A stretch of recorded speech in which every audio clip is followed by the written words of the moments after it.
কেমন আছো সবাই? আশা করি সবাই ভালো আছো।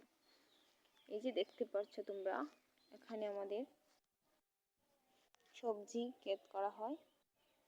এখন অনেক সবজি উঠিয়ে আবার লাগানো হয়েছে। আর ওই যে দেখতে পাচ্ছ, ওই জায়গায় একটা গাঁদা ফুলের গাছ আছে। ওই জায়গায় মিষ্টি কুমড়া লাগানো হয়ে গেছে। এখানেও একটা গাছ আছে। ওইদিকে দেখতে পাচ্ছ আমি অ্যালোভেরা গাছ লাগিয়েছি।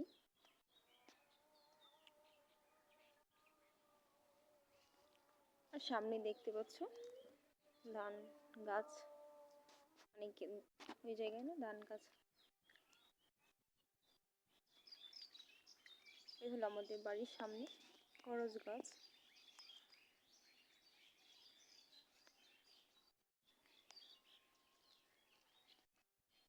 এই হলো আজকে ছোট্ট ভিডিও তোমাদের জন্য।